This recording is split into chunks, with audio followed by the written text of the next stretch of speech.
Alrighty. Welcome back to the Sleuth Intuition channel. I'm your host, Sleuth. Or you can call me Patrick, Patty Cake, Mr. Intuition, whatever floats your boat. Let me know if you guys can hear me okay. What's up, Brad? Yeah, we have a pretty decent live stream lined up here.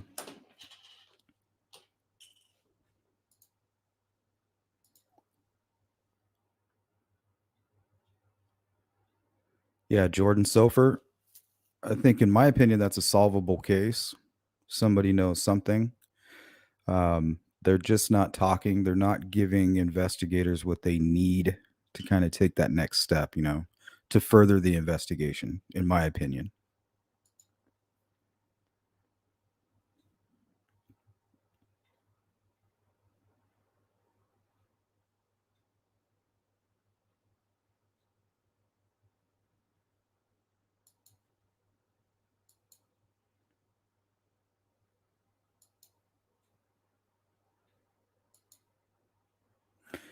Low hanging fruit. What's up?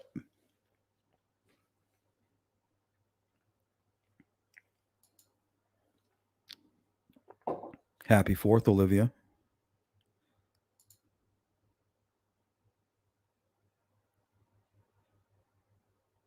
Hey, what's up, Carol? Wimbledon. Dang, fancy. Nice.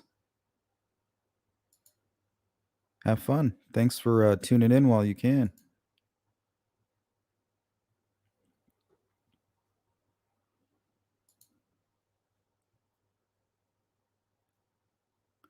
Brad, looks like you're talking about the Jordan Sofer case. Adam, adoptive father, yes.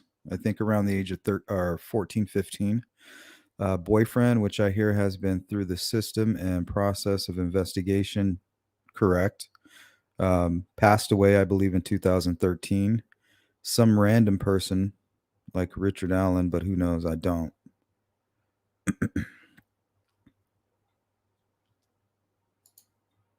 Yeah, what's strange is her purse and phone were left behind.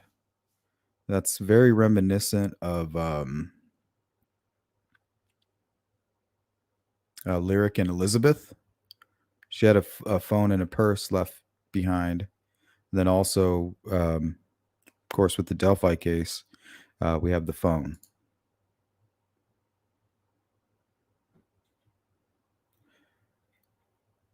Could say something about this type of killer. That maybe it involves a phone for some reason. Hey, what's up, Frank? Soliata. Yep. Oh, I was going to read this one. That's why I had it up. Happy 4th. Don't drink a 5th on the 4th, or you won't go forth on the 5th. Nice. Oh, yeah. Frank and Gail. Estimated time of arrival for your guys' prizes from the raffle. 10th to the 12th. But I think that Friday is the 14th. If you don't receive it then, just give me a call. Because anytime we've ever had a problem with the shipping, it's something on our end, like something goes out of stock or something like that. So if you don't get it by the 14th, let me know and I'll have the wife take a look. She's really good with that stuff. What's up, Kevin?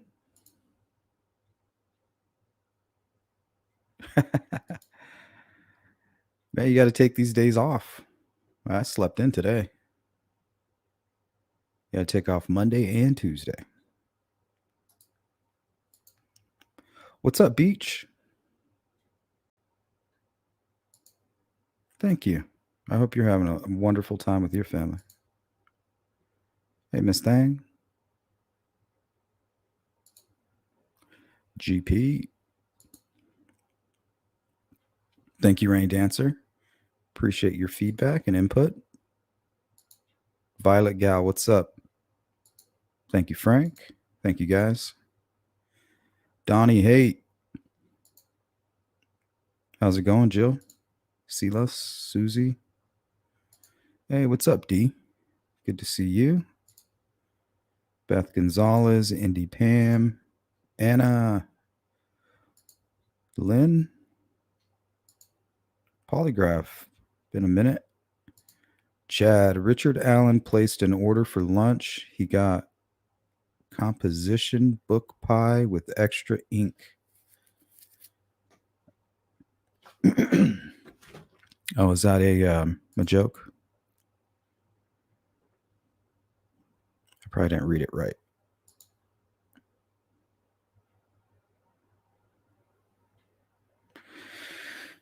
Silas, I think she's at Wimbledon.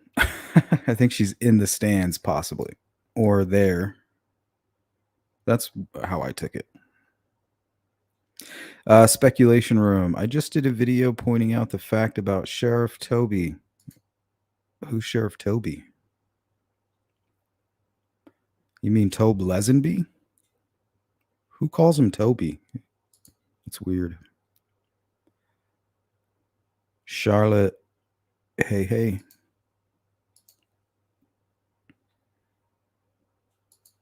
Hey, Leslie. What's going on? Good to see you. Baby doll. How you doing?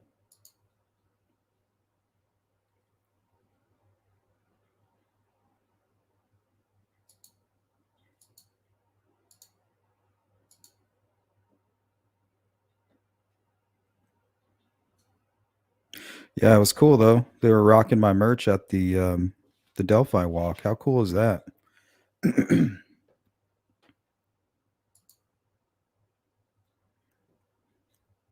Those moments that make you blush.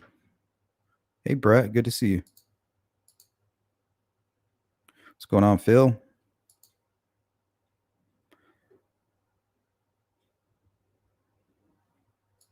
Hey, Rescue. Good to see you. Heard you had a good time out there on the walk. Making friends. That's awesome.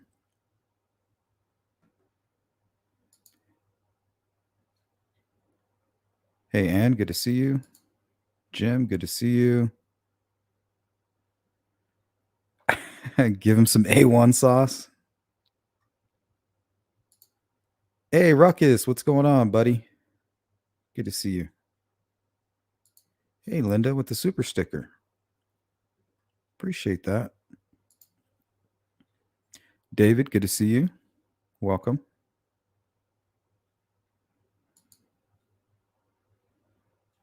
Ruckus, so much for him not receiving paperwork from his attorneys, huh? No wonder why Gull was so hesitant to drop these documents. Just thought somebody was going to eat them.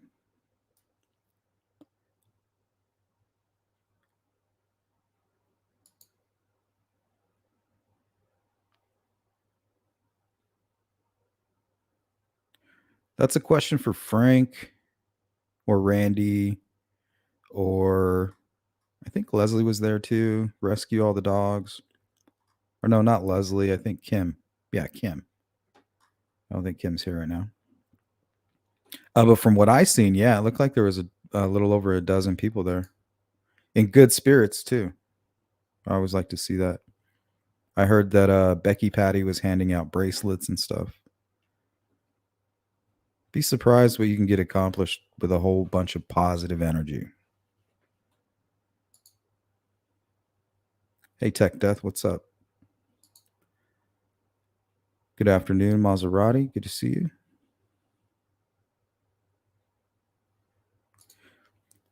All right, we caught up on the chat, guys. Welcome, everybody. This is what you can expect from today's live stream. We're going to go over 4 different topics. I think we'll start with why wasn't Richard Allen recognized? Basically, chameleon. Was he a chameleon versus was it bad police work, bad public information released? Number 2, how did Richard Allen know that those girls were alone? You know, so kind of brings us back to the premeditated versus lone wolf. If he was a lone wolf, you know, he's not going to just attack random people. If he doesn't know if mama bear, papa bear is going to come rushing through the woods, they're looking for their kids, knowing that, hey, we're going to go cross the bridge. Okay, don't hurt yourselves. Be back soon. Any logical person, if he's a lone wolf, he's going to say, well, if I attack these girls, somebody's going to come looking for them, right? I don't have an hour and 45 minutes to spend just 100 yards or 1,000 yards from where I just took them unless they're completely alone.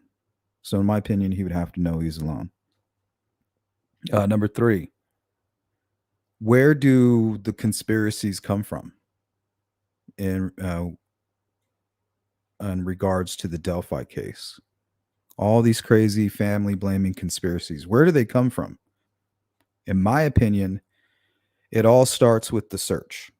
Why were they not found at the search? I don't think you have any conspiracy theories without that at the very, very beginning. So I want to get your opinions on that. Because I mean, it's very upsetting to watch those videos. It's very upsetting to look back on some of the things I did when I first started, but I got better and things will continue to progress. But to see people to continue on, seeing the success of channels and things like that, knowing um, at what cost, family blaming and re-victimizing and things like that. And I don't want to be the person, the Karen that goes out there like, oh, you need to stop what you're doing, because it's you, the subscribers, who make the YouTube content creator. So without you, I'm not responsible for that. I take no responsibility in the success of those types of channels, and I don't want to harm them. But just remember, the success comes from you guys. But I'm super curious, where do these conspiracies come from? Where are they bred? Where do they have what's the incubator? Most likely YouTube, of course, but in my opinion, it's the search. And then I think we'll finish off with Richard Allen and the new information of him wetting down and eating paper. Now I don't know if he's crazy or just stupid. A crazy man, he sees something, he's out of his mind. He's like, I'm just going to eat this. I'm hungry. A stupid person's going to see that and say, hey, this is the only copy. If I eat it, I'm home free.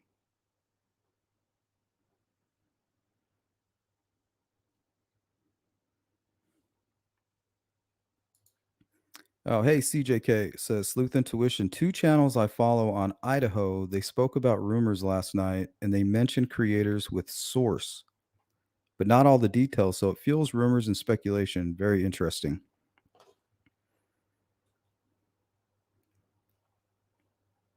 Well, I just don't like it's okay. We all speculate and we all have our own conspiracies. I don't like the lying. Like you justify the lying. That's the part that I don't like. You've convinced yourself, that's good. You've pancaked all of this information and skipped over all the verifying parts. You didn't verify anything, but yet you're stacking these pieces of information, right? And then you fill in the gaps with lies and fake sources because you know that you've justified that. That is your casualty of this war. Oh, well, if I just, tell a little lie, I'm 100% convinced. So if I have to lie to fill in these gaps, it's justified. It's either that or you're just an atheist preacher. You never bought it to begin with.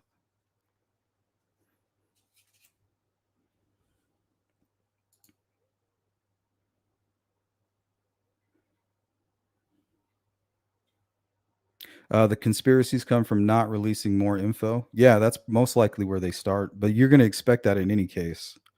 Um, but what about the information? Look at this. For instance, I believe it's because the girls weren't found the night they were searching just 100 yards, right, from where they went missing. Like, how what do you mean you weren't found? in an open field right by where you went missing, right? To me, that's where all the conspiracies that float around in my head come from. Somebody of power, this, they all stem from that point in time. But we have the information. We were told that the information is that they were found, I believe, 50 feet from the edge of the water, right? Close together, not bound, not touching. So we have that information. So how does that information go from, oh, they were found in the water and they were found this and that? That's the reason that happens is because you trust people that are close to that case. You have people that come forward and say, hey, I'm from Delphi. Okay. That doesn't mean you know shit about the investigation.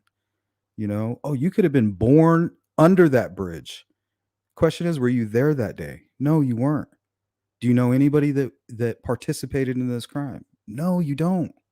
Because if you did, and if law enforcement did, they would have you in have those people in handcuffs. So it's people that you trust that are close to the investigation. They have very convincing information. Then you trust them, and then here comes like the weird stuff, and then they run with it. To me, that's how conspiracies start. Trusted sources without really vetting them, and then just peddling the information. We're all guilty, I guess. Hey, Chopper, what's up?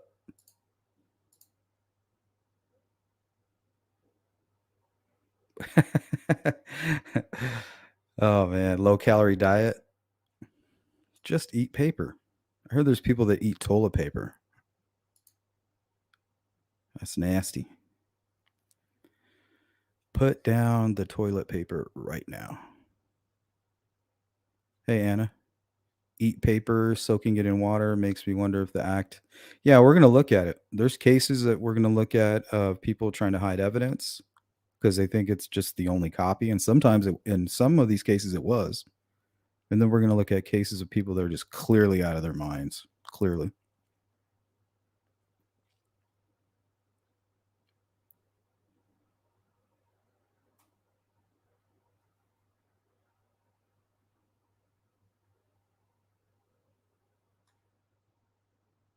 Yeah, that's true. Even family members don't know everything. That's why you got to take everything with a grain of salt.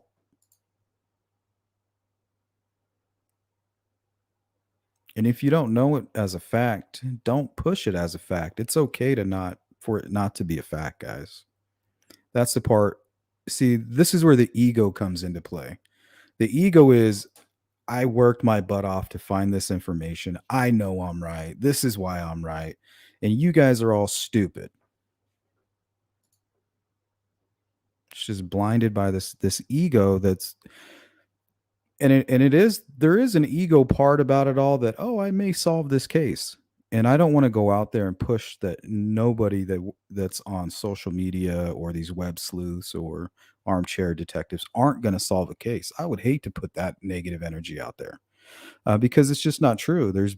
I mean, we did a live stream where I think we went almost 3 hours just going over cases where web sleuths solved the case. For example, there was one out of Kokomo. You guys remember that I covered with the animal crusher? The girl, she would basically, I guess it's called crushing. We learned a lot on that live stream. Well, she was crushing it, videotaping the crime of hurting the animal, and certain people were into it. So we kind of stumbled upon this looking down the Anthony Shots rabbit hole and people doing things for money like that, like snuff type stuff. Well, in her video, she had a tattoo on her right hand. I think it was like a butterfly or something. And web sleuths took that photo, tracked this person down, and with the information that they forwarded to the FBI, she was arrested. And this whole, I guess you can call it, ring of crushers were brought down by the FBI. So I don't want to put that out there. It is possible, but I don't think people should come into this like I'm going to find the guy, you know what I mean? You got to get that out of your head. Just say you're going to find something, hopefully you're going to do your best to do something helpful. And then I think along that journey something really helpful could happen. Okay, so we're gonna start here. Why wasn't Richard Allen recognized before? We talk about chameleon killers like the BTK. They have different faces. You guys know what a chameleon is, right?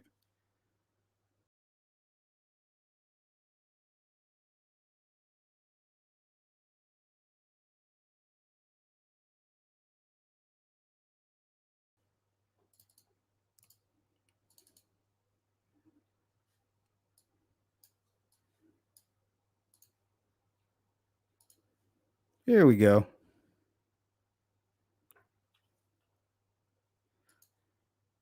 These little space alien lizards.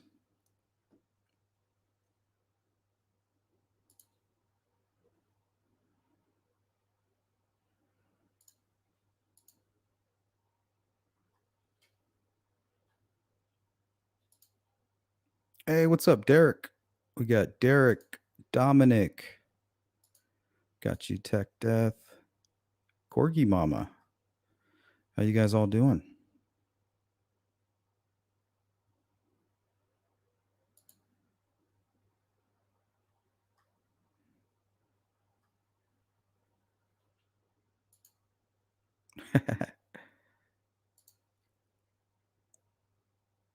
Thought I'd throw that in there. Little culture club. Okay. So the question is, was Richard Allen a chameleon, or did law enforcement put out bad information to the public? That I haven't decided on. And I guess some information is better than none, right? So maybe they were trying to produce information, trying to get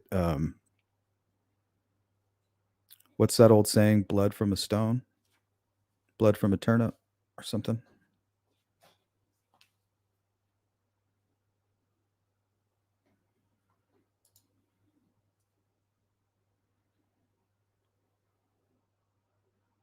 Yeah, there you go, Miss Thang. Like the documentary "Don't F with Cats." That's a great documentary, man. I got the chills watching that a few times.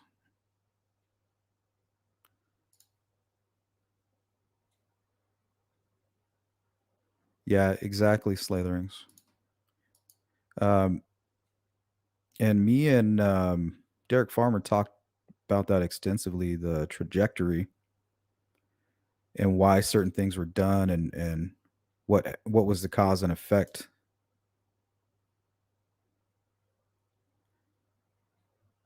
And I think what comes into mind is the Ron Logan cult. Like, why are people pushing that?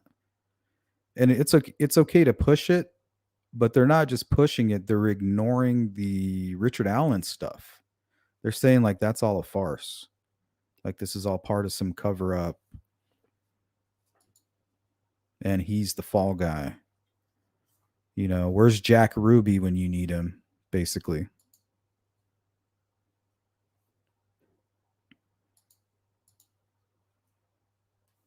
What's up, New Block Era? I have always wondered if Richard Allen was involved in the very early stages of the search when the girls went missing. It's a good question. There's a lot of speculation about that.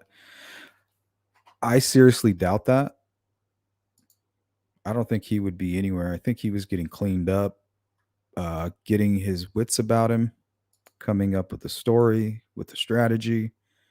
And I mean, he has some sense to him because his actions got him away. He was free for almost 6 years. So the things that he did led to that. But they also ended up becoming his demise. So him putting himself there on the trails allowed him to be free, but him putting himself on the trails now will most likely be the one piece of information that gets him convicted. Oh, hit that, and that's why Libby's video is so important because without that video and her capturing him saying get down the hill with the gun and all that stuff, they have no reference for the witnesses. Without that reference point, there's nothing there. Without the investigators being able to ask those young juvenile witnesses, okay, what'd you see? Okay, I saw a guy who's dressed in all black, and then boom, you show him an image taken from Libby's video, and you're like, is that the guy? Yeah, that's him. That's the guy I saw walking. Okay, boom. Well, that's the guy that kidnapped those girls on the bridge. So without Richard Allen saying, I was there, saw those witnesses, the same witnesses that say they saw him, and then not only did they see him, but he's the guy they saw in the video. So yeah, he got away with it for almost 6 years, but it'll be the very thing that either squeezes some names, a confession, or whatever, but it'll be the same thing that gets him convicted, and at least I would say life in prison, if not the death penalty.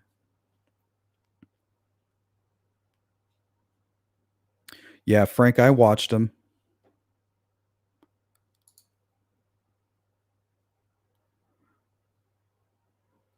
Cammy says, "I'm sorry, a cover up. That's just silly." I mean, I wouldn't call it silly. It's not realistic. I mean, it does happen. Cover ups happen, but usually when these types of cover ups happen, when they get exposed, it's because somebody has something tangible. Like, look, this is here. Here's a video and a voice recording of these guys basically outlining their plan, and it's irrefutable. It's not based on some loose conspiracy with no factual information. I mean, if you could put forth some factual information that's not just speculation or interesting, is what we like to say, I would definitely get behind you. You know, if it's factual and you really think that there's a family member involved and you can prove it, like that's fucking horrible and that's a big deal. And I'm there with you. But this conspiracy shit, yelling it out without really verifying any of the information, it's just reckless. It makes my stomach kind of turn. I don't want to destroy your channel or anything, but when I see it, it makes my stomach turn.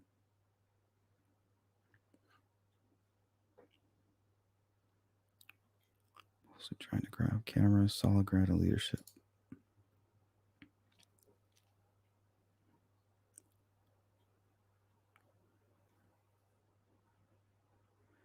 That's a good point. Honestly, if they have 100% cleared somebody, state it. Like the family, or could it be law enforcement doesn't know or care about the talk, rumors, etc., enough to clear anyone publicly? It's hard to clear somebody, though. You know what I mean? That's why you got to prove that they're guilty. You don't prove somebody's innocent, you prove that they're guilty. It would be impossible to prove someone's innocent, like unless you just you had a videotape of them when the crime happened and they're in another state or something. Take Ron Logan, for instance. Like law enforcement wants to clear him so bad, but if think about it, if there's a 1% chance that he had something to do with it on the back end, they would look even more foolish.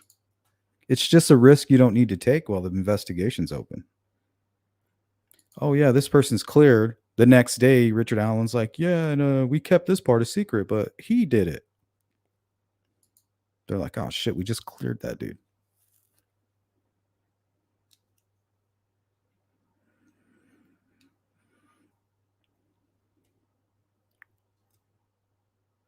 See, and this is what spreads. Beth, you're guilty right now of spreading misinformation. This is how it happens. Okay, this is an example in real time, and this is not a shot at you, Beth. But look at what you're saying here. One of law enforcement's said they were found in the edge of the water. That literally never happened.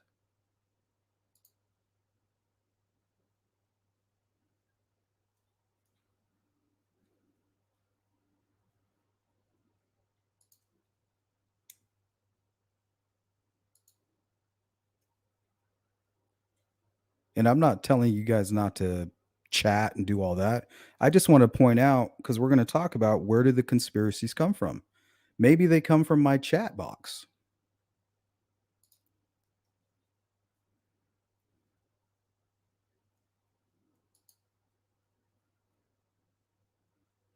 What's up, Dominic? He and Kathy talked to Abby's mom, trying to comfort her as she was bartending. Yeah, that's awful. The fact that they were regulars at the brick and mortar pub, and JC's where the family not only worked, well, I think one worked at brick and mortar, and then some of the other family members attended JC's. And he's in there trying to comfort the family members, according to the owner there. They would talk about how bad it must be for the victims' families. Like, imagine how cold blooded Richard Allen is to do that. But it's like he's hiding in plain sight, right? He's a chameleon. He's blending right in.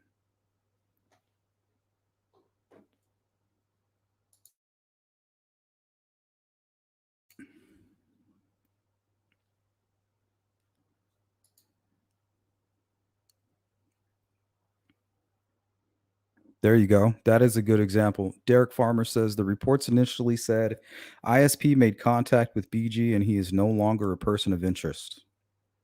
Day two of the crime, they said, oh, this man is not a suspect. And they always do this. You know, they don't want the guy running away, but it doesn't help. It hurts and it doesn't help really too much. But they're like, hey, you know, we just want to talk to this guy, see what he's seen. He's the only person that hasn't come forward yet. We want to know what he, you know, possibly if he took any photos or saw somebody out there that day. We would like to know what he saw. You know, that way they don't scare him away. But they did put that out there. The 2019 press, New Direction presser, they put out a bulletin and it said that the older looking sketch, which everybody assumed was the bridge guy, right? You know, the guy in the hat, you know, hoodie walking across the bridge. Well, they're saying he's no longer a person of interest. Why would they do that? So what they wouldn't do for Ron Logan, they did for the actual killer, really, essentially. Yep. Reminds me of the BTK killer. Maybe a little bit of Brian Koberger. You know, you don't think you're going to be in criminology class with the serial killer. So that's a good example, I think. Hiding in plain sight. Ted Bundy is a good example. Many faces.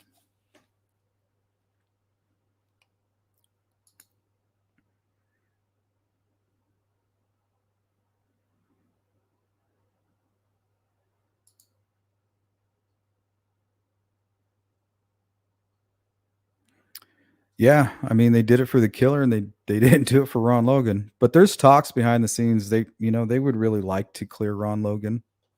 They pretty much have. Um, all the attorneys that are involved on both sides, investigators, even McClelland has said it. They have cleared him in some articles, but I think they regret it because I think they believe, and I do believe there's a possibility Ron Logan has something to do with it on the back end, but that's not specific to Ron Logan. That's specific to anybody that really lives near that bridge. Thanks, V.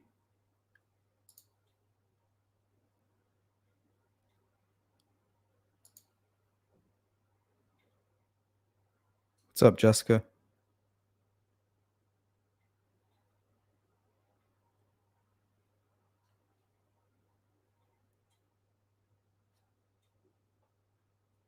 Wow. Yeah, that's why you can't.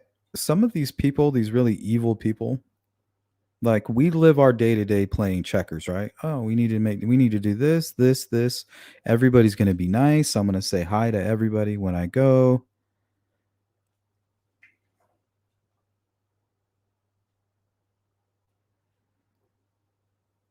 Not everybody's playing checkers. You have some of these crazy people that are playing chess.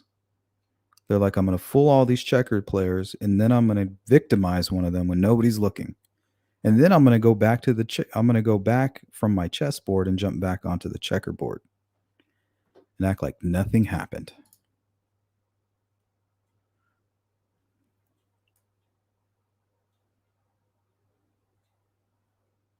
That's why I do believe in conspiracies. But when you have conspiracies that involve the family members and re-victimizing people, with zero evidence, that I can't get behind. But I'm all for a great conspiracy, especially if you have something solid. I love to get behind a great conspiracy, but I need something to throw at people. Something that really hurts.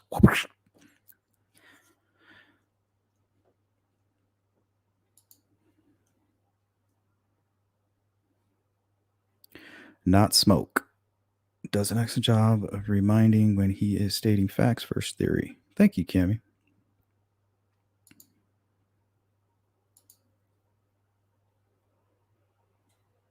Yeah, that's true. And I threw that word out there loosely. If he wasn't, he definitely wanted to be. If that story about him installing those cameras in that girl's room and watching her, man, if he's not a serial killer, he was going to be, in my opinion. What's up, Regis?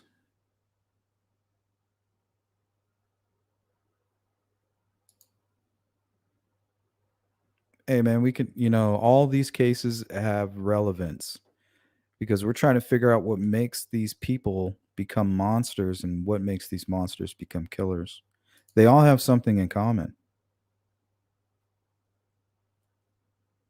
We should learn from each of them. They're probably telling us more than we think about the other.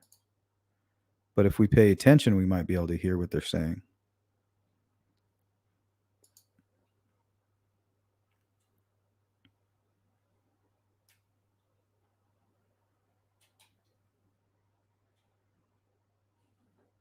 Well, you can talk about it. You just talk about it in private. You talk about it on the Discord. You talk about it on your Facebook group. You DM your buddy and you say, "Hey, I know this sounds crazy, but I just wanted to run. I'm not saying it's true. Like, what do you think about this? It's okay to talk and talk about the juicy and crazy and the what ifs, but it's another thing to go out and make a whole video about it, saying, Mike Patty's the killer because he was in a canoe in the morning.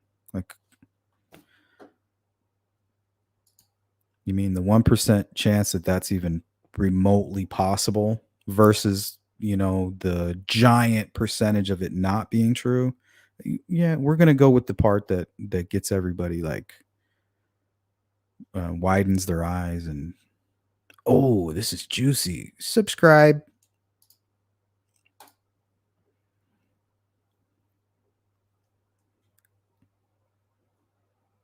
Because even though a lot of these creators like myself are here for justice and to bring attention to these cases, and yes, the channel's monetized, guys.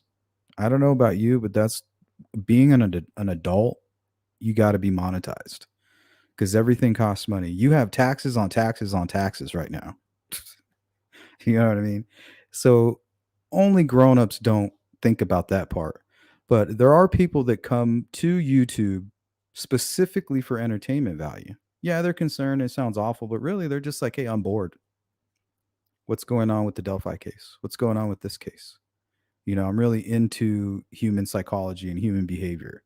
What's going on with Sleuth? He's talking about the Delphi case. They're not really trying to investigate or snoop, or they're just at that very moment, they're bored and this is a topic that they like to discuss. There's some people that just take it way too far.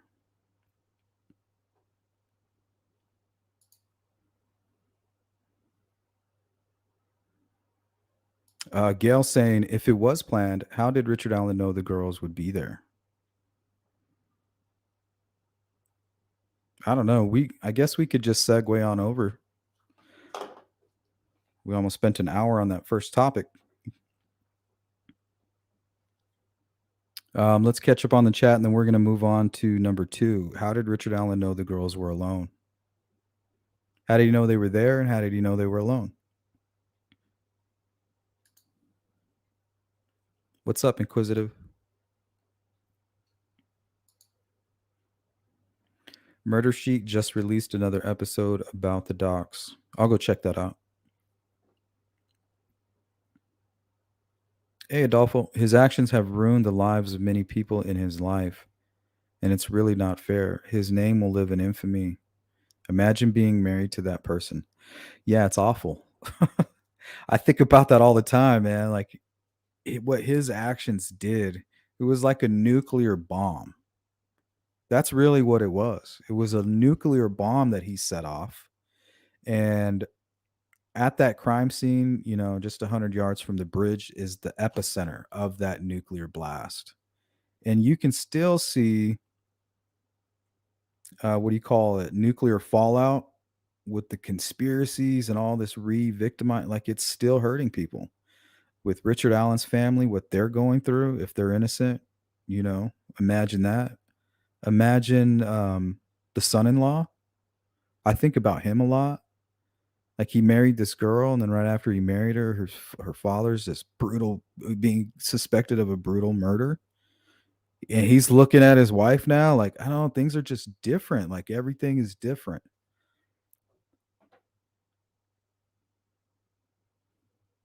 It's like the space time continuum was just interrupted.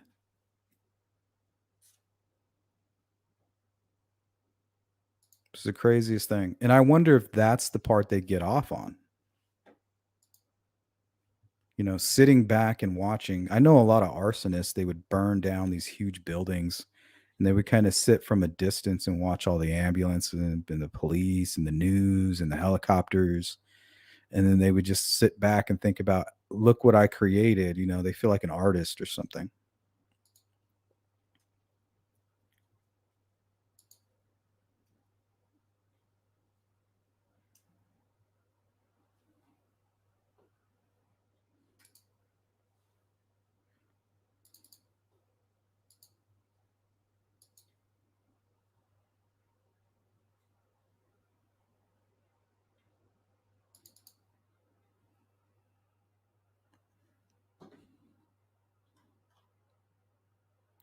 Okay, so let's hear from the chat room.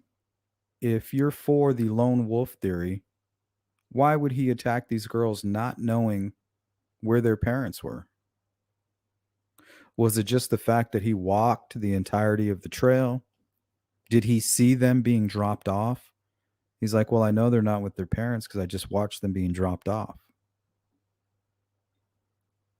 But I don't believe that if this was a lone wolf, he's going to attack these two girls without knowing where their family is, without knowing darn well that they're alone.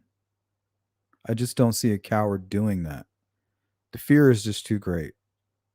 The fear of Mama and Papa Bear.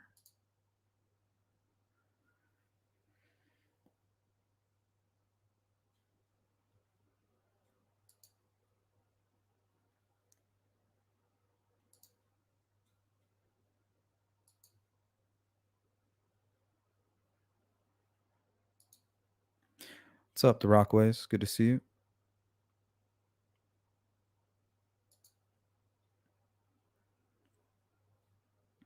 Charlotte, hello. I truly believe Richard Allen had access to the girls on a social networking level. He then sowed the seed. The bath was taken, then it was a hideous waiting game.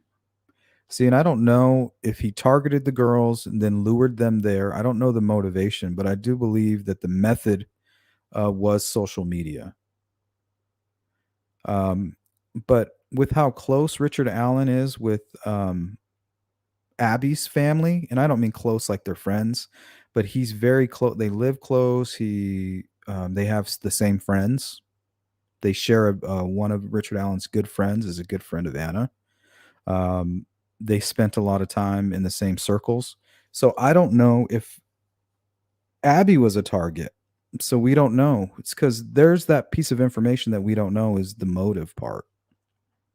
And that's the part that, well, first we got to wrap our head around what actually happened. And then we forget about the why a lot.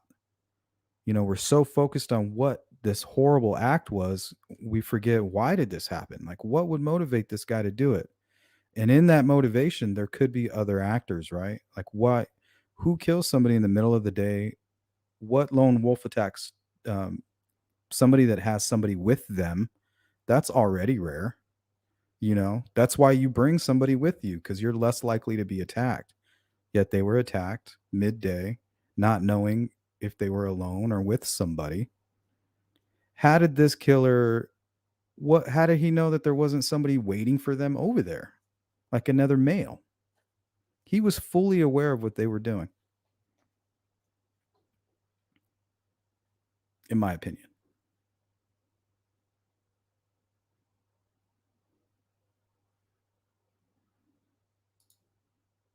Tech Death, what's up? This is where Carter's tentacles come in, of which we do not know. Yeah, and lack of information breeds speculation. We hear about a large CSAM ring, right? The largest in Indiana history. I mean, that could be motivation.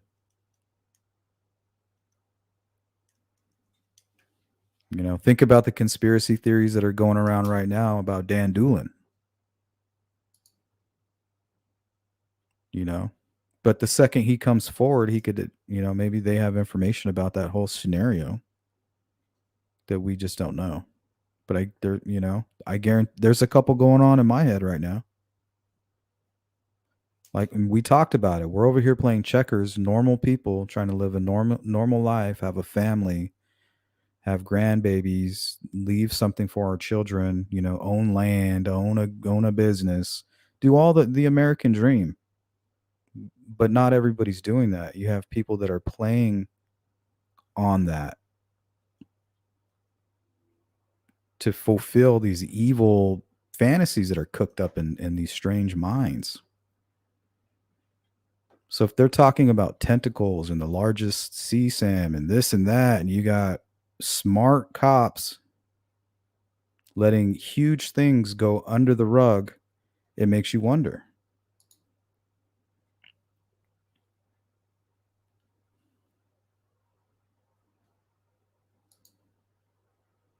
Thank you, Dominic. Yeah, this is not a political channel. Consider that a warning. Beach Fairy, yes. Try to put yourself in that situation. Imagine your own father being arrested for something like this. I mean, the shame. I look up to my dad. He's a great man. To lose that, I think you would lose a part of yourself.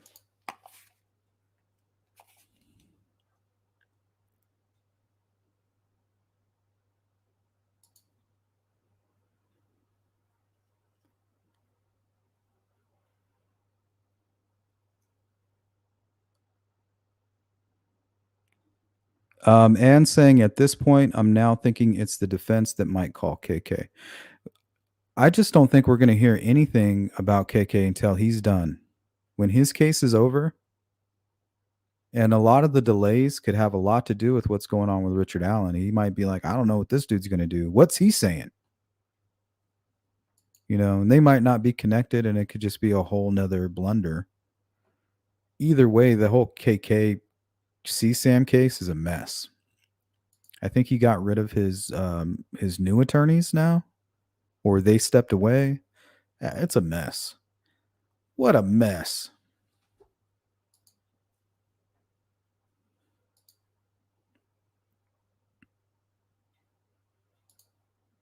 Have fun, Gail. We'll see you soon. Have a great lunch with your daughter. New block era. FBI Indianapolis division arrested 3 sex offenders caught on August 12th, 2022. The FBI in Indianapolis division found 9 missing children that were being trafficked.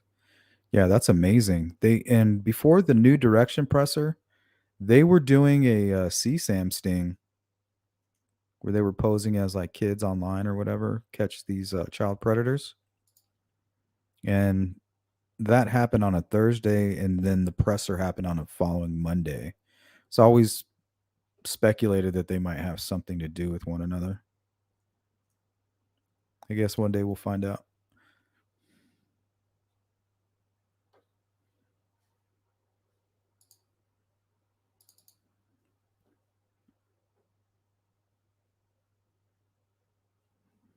Okay, so we talked a little bit about how did Richard Allen know the girls were alone.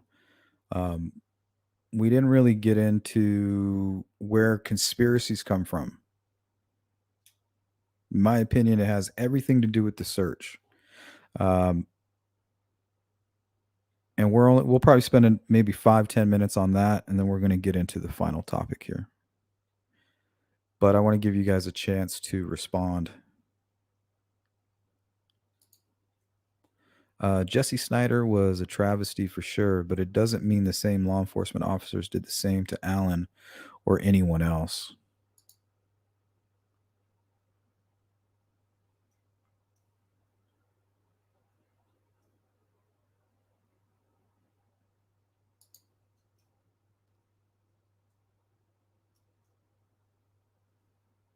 Grunge says, thinking it's a greater possibility that Richard knew the girls would be there than just by chance. Yeah, I mean, it seems as if he was there to meet somebody. He didn't. He didn't take his time on the trail. You would think, hey, I just parked at the CPS building. I'm gonna go blow off some steam and go take a walk. Usually you don't put your head down and beeline it all the way through the trail. You kind of take a stroll, you check your phone, take a couple photos here and there. You're like, oh man, I'm really enjoying my day. Have a cigarette or whatever, sit down on the bench, take a deep breath, soak it all in. That's not what this man was doing, according to the witnesses. He parked suspiciously at that, and then he walked as if he knew what he was doing with a purpose. And where did he end up? On the bridge. Okay, he parked at what time? 1:30. When did the girls leave their home? 1:30. Where were they going? Where did they ask to go? Did they ask to go to Freedom Bridge? Did they ask to go to the trails? No, they asked, can we go to High Bridge? Where's the first place Richard Allen went when he parked? He went out onto the High Bridge. Was it just coincidence that they were there at the same time and that's what led to their murders? Is that they crossed paths? I don't think so. And why was it that you have Anthony Schott saying, I was supposed to meet those girls there, but they didn't show up? That's the part I can't get over.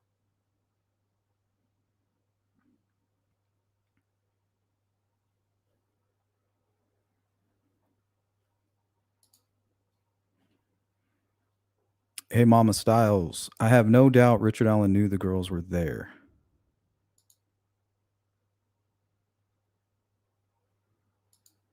Yeah, first place he went was the High Bridge.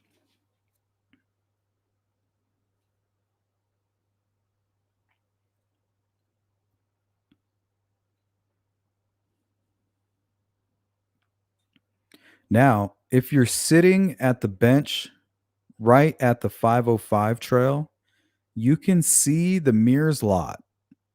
So if he was sitting there watching them get dropped off, he would have known that they were alone.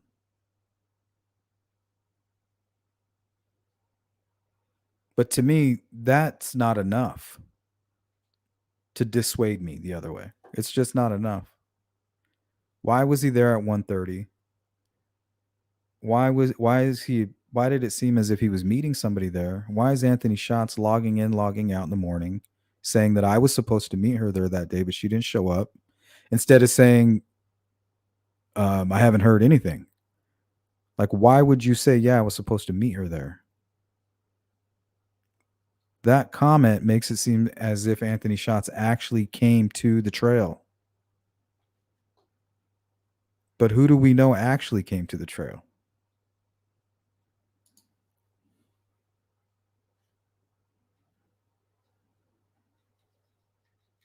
Coincidence? Possibly.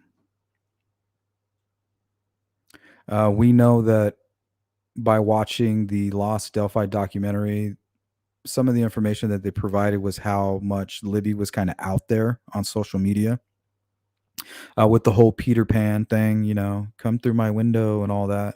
So was she attracting, without really knowing it, kind of turning her light on for them? Like, oh, look over here. So was the fact that Richard Allen was talking to her, we know that some other old guy was kind of trying to communicate with her circle of friends, some creepy old man, that phase account or whatever. So were there others? Was Richard Allen just another name um, that was going after her? I don't believe so. I believe that eventually we're going to find out that not. I don't believe that it was KK that planned this out, but I think that he knows that Richard Allen is the man, and he also knows who may have helped him.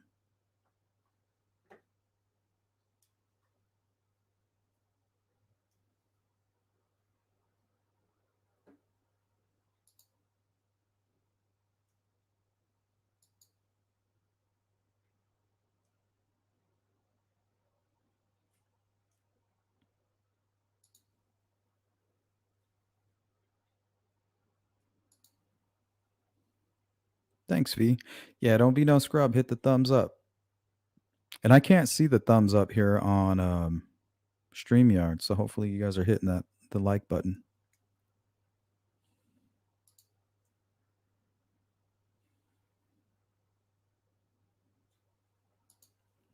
Yeah, I don't think KK knew that Richard Allen. I think he just knows that other people were using that profile. And I also think that that's why he was looking up DNA and all that stuff in Las Vegas, because he knew that if they catch this killer, they're going to find out what he was doing as far as the CSAM stuff. And that might be why when he came back, he's like, I knew I was effed. I packed another bag and I knew I was effed. Not because he was involved in the murders, but he knew that if you guys catch the killer, you're going to catch him too.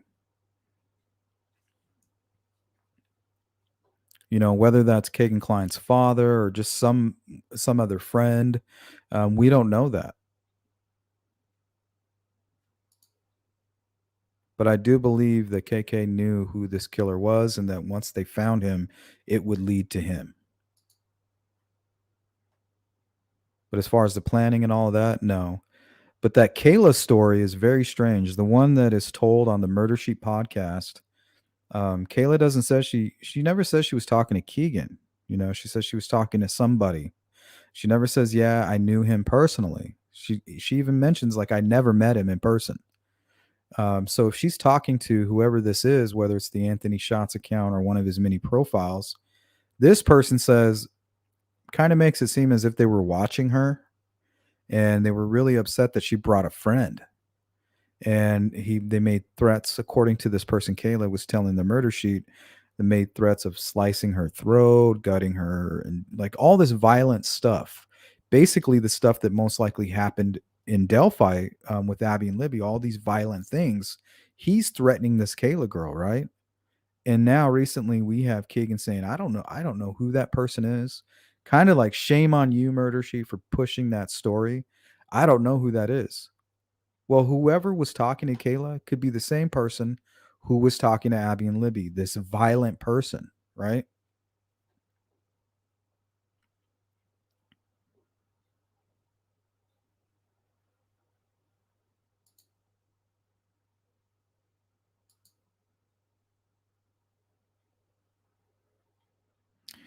Cam, yeah, and why else search how long does DNA last? Yeah, because he knew the killer and he was wondering if he was going to get busted.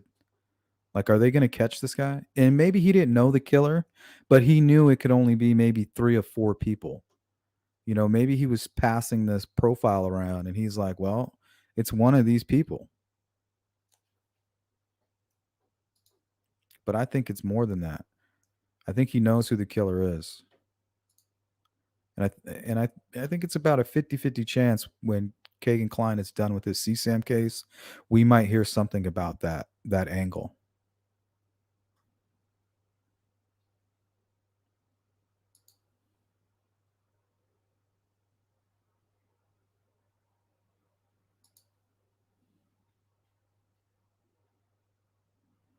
I don't think it was Dominic who was saying it. I think he was the one saying he didn't want to hear about it. Yeah, he wasn't the one bringing it up. He was the one saying that I don't want to hear about it. And I agree.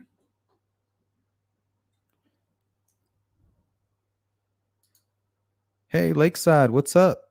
Good to see you. Timmy. Okay.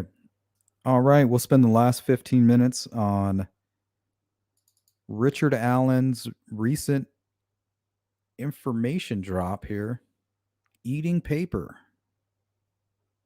Crazy versus stupid. Here, let's close out that poll too.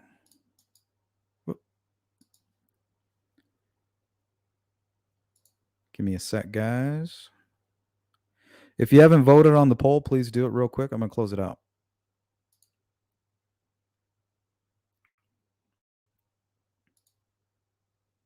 We're going to check out the results.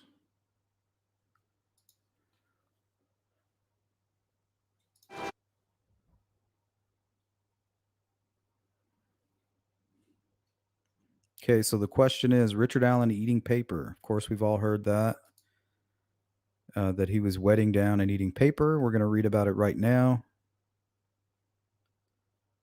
Crazy versus stupid. Looks like 66% said crazy or acting crazy. 34% said stupid, actually trying to destroy evidence. And me, honestly, I don't know. I could see him being so shocked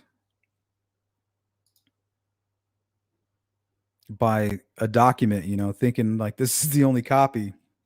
And he's just so shocked by the information held within that, and without even considering the fact that there could be other copies. He may have tried to eat it. I wonder, I want to know what the document was. Was it just something random? Was it a cover sheet, or was it like a list of witnesses or something? That's the part I would like to know. So we're not going to read the whole PCA, but this is page 7 where they mention that.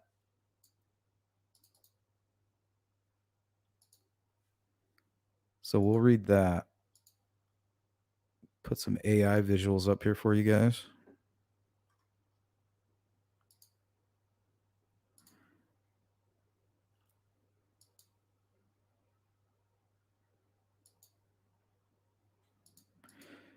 Yeah, it's those comments. And if you go watch the interview and you on the murder sheets, I think they have I go to their website now. It's murdersheet.com or the murdersheetpodcast.com. That's one that seems to be the most up to date and less hassle. But recently they played a video of their interview and you can kind of read his facial expressions. And he's talking a lot about Nicholas McClelland, and he calls them I met the guys, or I met the guys. Like, what do you mean the guys? Like, almost like he's referring to some team that introduced themselves to him. Like, when this is all done, like, you're going to come work with us. Like, here's the group you can meet. And he's like, yeah, I met all the guys. Like, what? It was just the words that he was using. So as soon as that's all said and done, I'll make my assessment on everything, because I do expect something to come from that when it's all completed. His case, that is.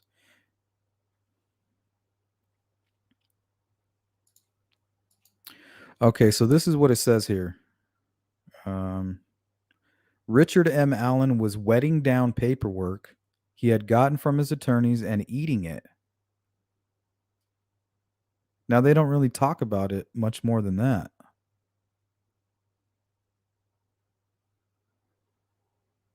So to me, wetting it down, that seems like it would be easier maybe to eat.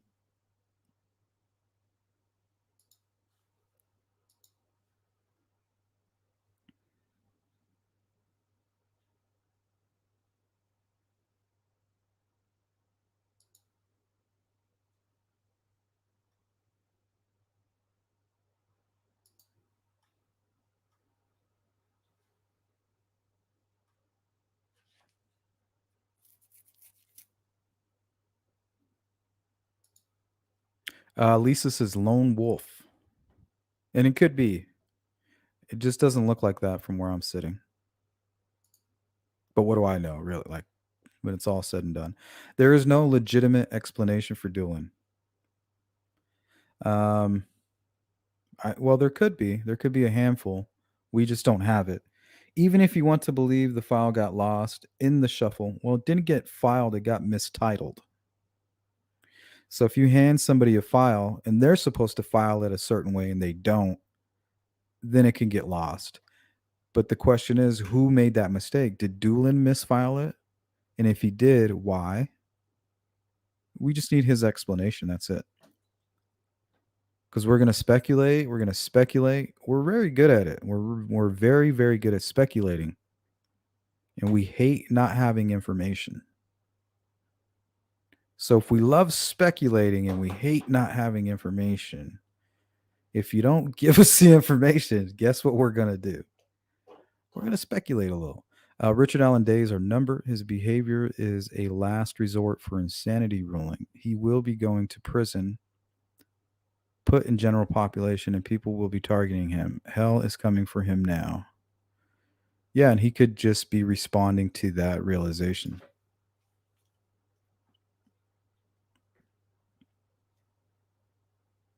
Sealess, that's a good point. Maybe he didn't want to leave documents around for correction officers. Well, he's not really mixing with anybody, so I don't know why he would be afraid of that. And I don't know why there would be anybody walking around while he was looking at these documents. But yeah, I know what you're saying. Most jails, when you go in there, people will check your paperwork. They want to know what you're in there for, and they don't want to hear it from your mouth. They want to see your paperwork. That way they know if they need to beat your ass or not. Paper check.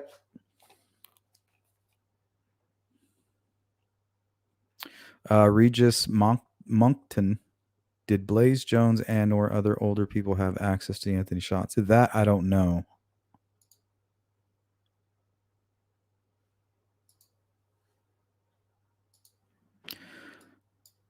All right. So I pulled a few articles. They're very interesting. I think you guys are going to like this. I mean, I enjoyed just reading it and then gathering these little videos. It's kind of funny and interesting. But this is from Robert Reeves Law. Or no, Robert Reeves, I'm sorry. RobertReevesLaw.com, the Reeves Law Group. I guess I could plop it up here. So eating the evidence is almost never good for a criminal suspect. The pedophile judge who probably ate an SD card. So he kind of left a couple little stories here for us. Judge Jonathan Gray of Maryland was accused of recording students bathing in his hunting cabin. A young student saw the camera while bathing, so he took pictures with his cell phone and, with the help of his parents, reported it to the FBI. The judge, who was also a former prosecutor, completely denied the allegations. Police officer visited him at the cabin where, during the interview, he excused himself to make phone calls and charge his phone. But he was caught eating something from underneath his bed. Investigators heard two crunch sounds from Newell's mouth and saw him drink from a cup. In the hospital, the investigators found a foreign metallic object, possibly an SD card. When the FBI agents went back to arrest him, they found him with a self-inflicted gunshot wound. Armed with search warrants, investigators also found several digital devices, including an external hard drive that revealed numerous videos of minors, males showering. So that is one of three stories here we'll read.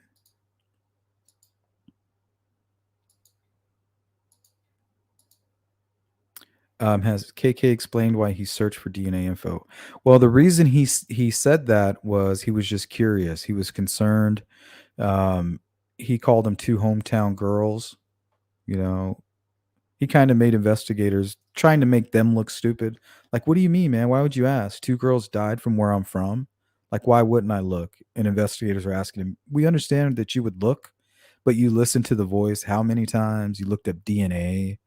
You looked up how to hide your IP address and how investigators can search and locate your IP address. So it wasn't just the DNA and it wasn't just the voice. You know, usually if it was a crime that happened in your town, you're going to watch the video and then you're going to listen to the voice. That's it. Why are you looking up DNA? Why are you looking up IP addresses? You guys, that's really, really suspicious. Very suspicious.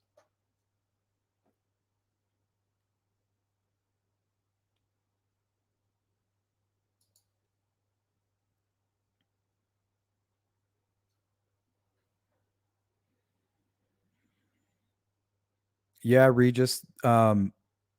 That could have been like part of a ruse. But I think the reason they didn't release the video is because the girls knew that they were there to meet somebody. And I think at some point in that video, you could see on their face or something they say, it kind of reveals that they kind of realize what has happened, that they were lured there. I guess there's a point on the video where there's a moment of realization for one of the girls.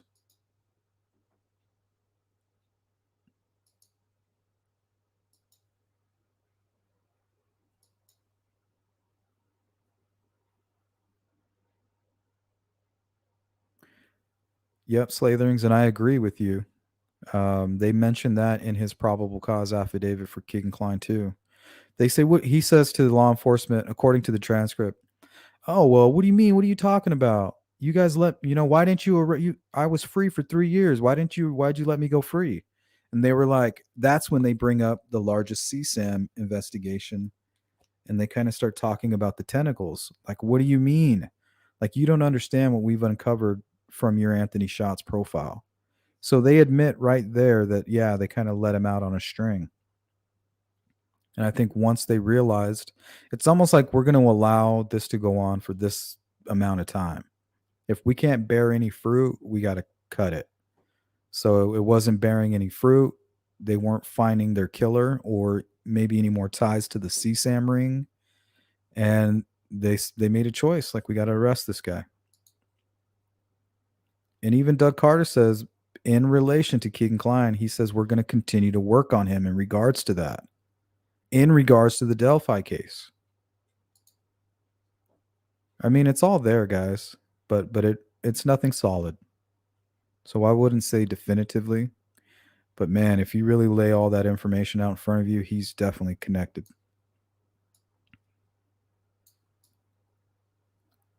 Chomping on blood alcohol results. I might have a video for this one. Kenneth DeSomers was arrested on suspicion of drunk driving. Oh no. Oh yeah, I think I do have it. Drunk driving by New York police. He was taken to the police station where he allegedly tried to eat his breathalyzer results as they were printing. The breathalyzer test result showed he had a 0.13 blood alcohol content.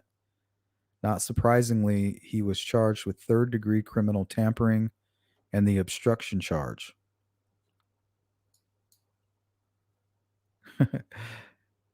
He tried to eat his breathalyzer result. That's crazy. This next story is eating a whole pot plant. At Jeremiah Carmody's home in Pennsylvania, police arrived with the warrant. But Carmody started to eat his pot plant, but he wasn't able to finish that meal or the other 4 pounds of marijuana he had in his house. Like, bro, why are you eating the pot plant when you got 4 pounds of marijuana stashed? Idiot. Crazy or stupid?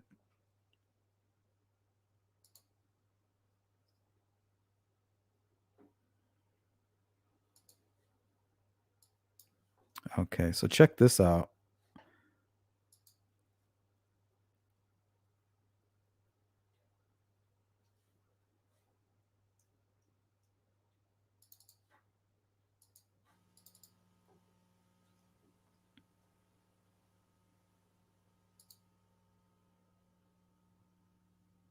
Do you see that?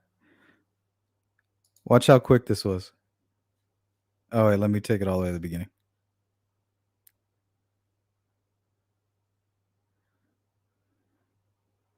He's like, oh, I need to get rid of that.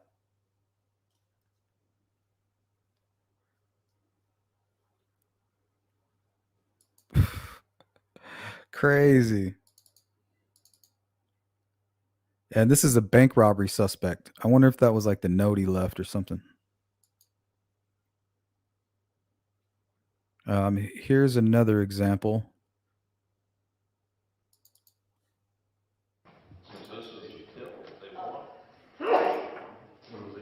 So this guy was helping a witness, and they were trying to dox him in court, and he had promised to keep his name secret for providing information. And he asked them, "Is this the only copy?" And they said yes. So now he's eating the name away from the, he's eating anything that has the name of this witness.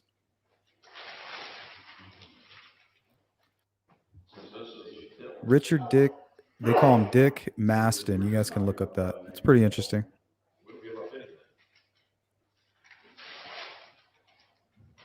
And he was charged with he took a charge for this.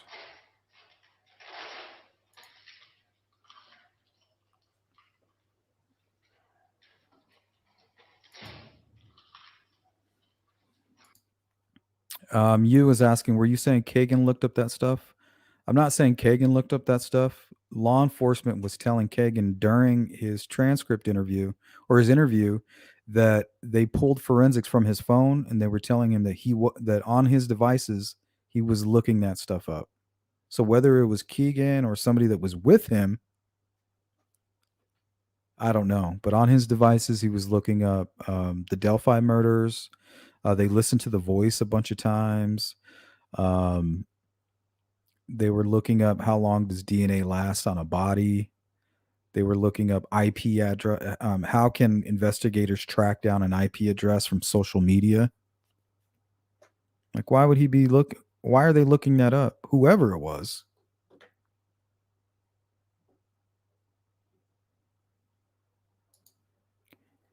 That's what I'm thinking. I'm thinking he knew either one of his buddies or a customer or somebody he shares CSAM with. Most likely, he kind of had an idea who it might be. Somebody who he provided access to the Anthony Shots account.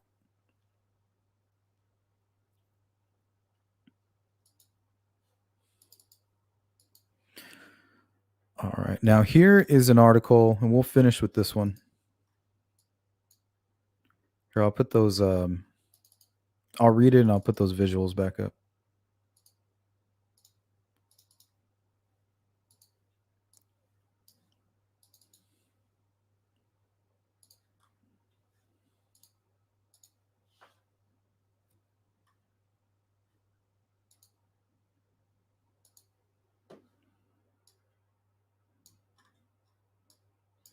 Okay. So this is from Syracuse.com. Man attacks cops, eats court paperwork off the wall. So I think this is a genuine case of somebody who's crazy.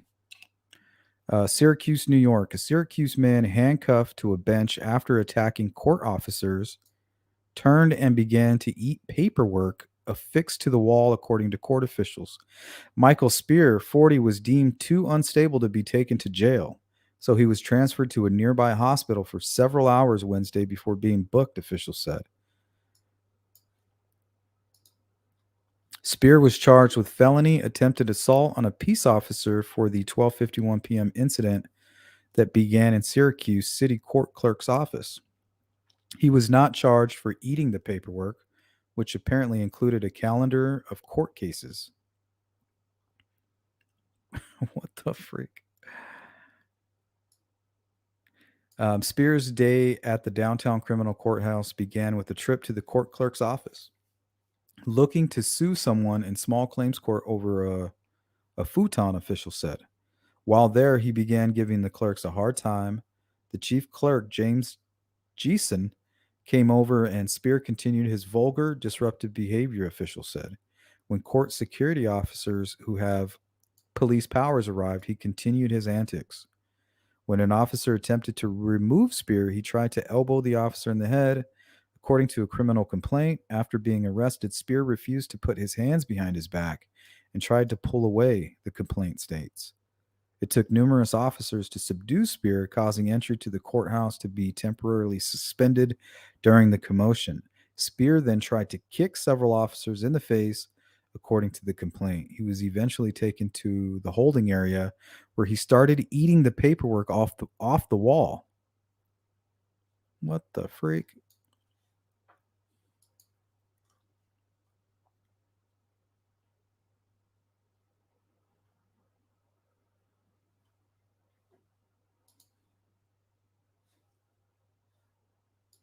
Well, the majority of you said he's either crazy or acting crazy.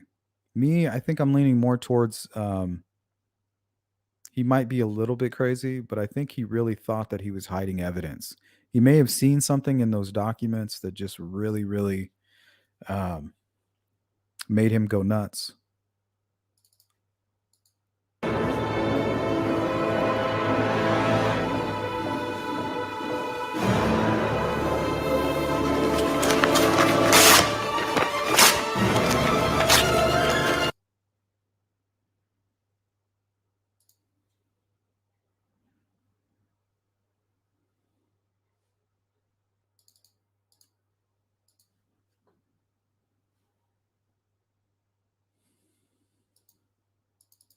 All right, guys, we're going to start closing it out here about the next 5 minutes.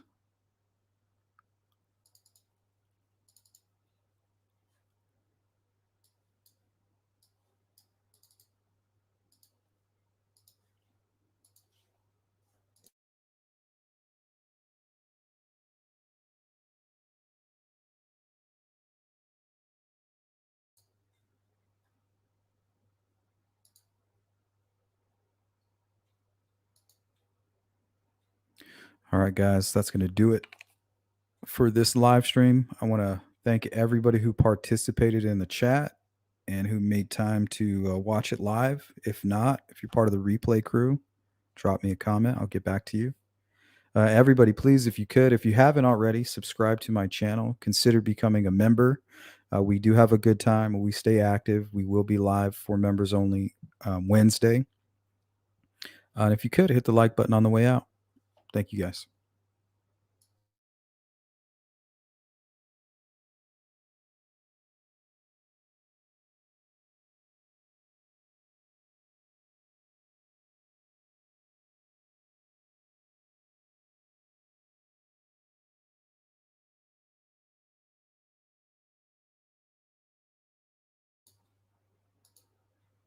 Oh, yeah, that reminds me. I think I did put together an audio comparison. Let's listen to that. Rick. Gabe snap. There's the word shirt coming up. Guys. Down there. Rick. Guys. Rick. Guys. Rick. Guys. Rick. Guys. Down there. Gabe snap. There's the word shirt coming up. Rick. Gabe snap. There's the word shirt coming up. Guys. Down there. Rick. Guys. Rick. Guys. Rick. Guys. Rick. Guys. Down there. Gabe snap. There's the word shirt coming up. Rick. Gabe snap. Thanks, Sam. There's the word shirt coming up. Guys. Down there. Rick. Guys. Rick. Guys. Rick. Guys. Rick. Guys. Down there. Gabe snap. There's the word shirt coming up. Rick. Thanks, Brad. Same goes to you and everybody out there. I hope everyone has a fun and safe holiday. All right, guys. On that note, I'm out of here. I really appreciate it, and I will see you on the next one. Take care.